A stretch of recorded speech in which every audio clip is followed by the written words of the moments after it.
Pernah nggak sih mikir kenapa hubungan kita sama uang itu rumit banget? Ini tuh bukan cuma soal angka di rekening loh. Jauh lebih dalam dari itu, ini soal emosi, ketakutan, bahkan harapan kita.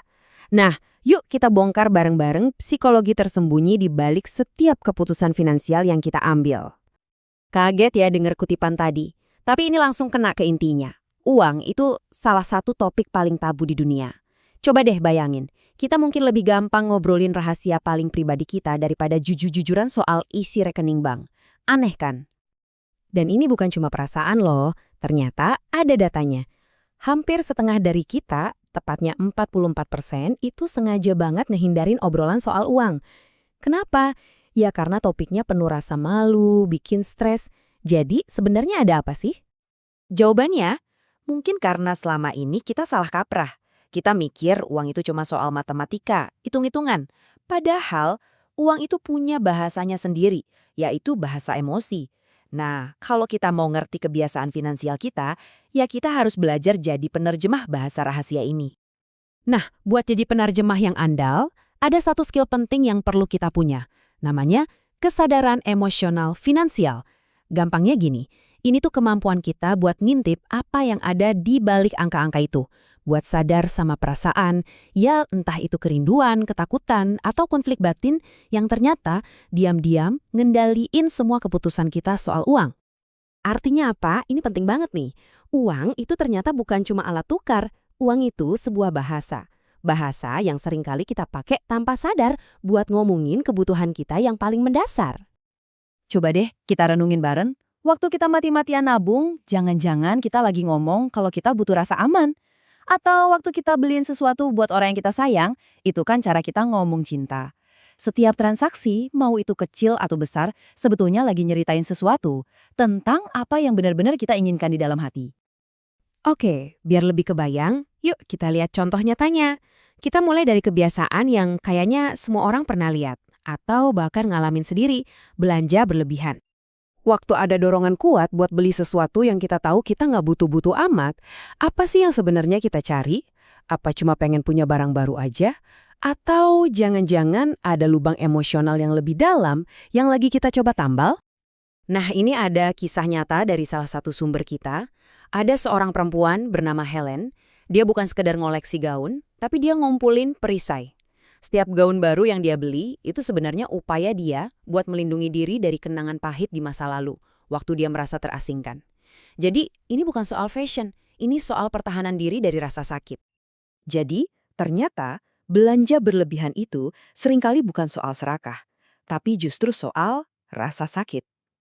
Itu adalah cara kita buat membeli rasa diterima, atau membeli harapan kalau kita bisa jadi versi diri yang lebih baik.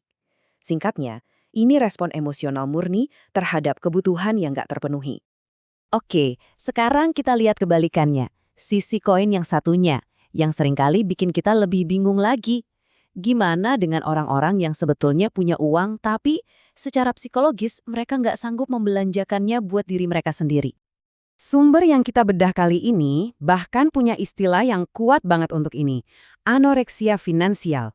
Ini bukan soal hemat atau pelit yang bijak ya, ini lebih ke penolakan diri yang kompulsif, yang bahkan bisa menyakiti diri sendiri.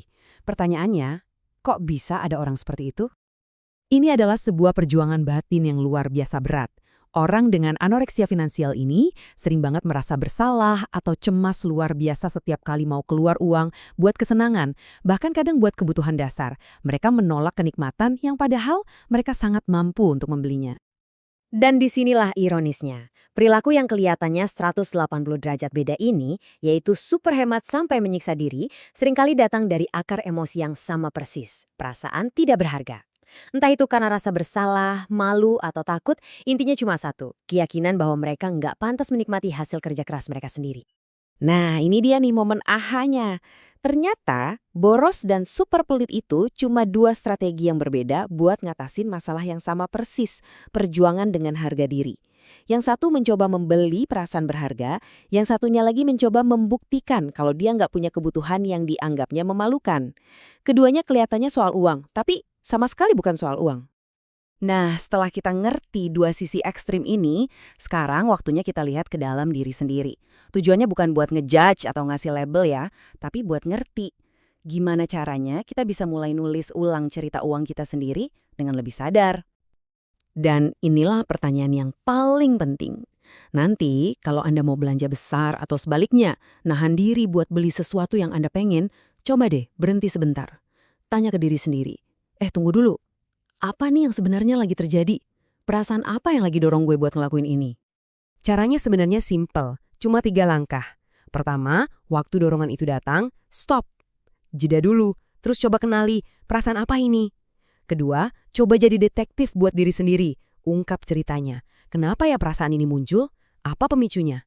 Dan yang ketiga ini yang paling penting nih, buat pilihan yang sadar. Jadi emosinya jangan dibuang, tapi jangan juga biarin dia yang nyetir.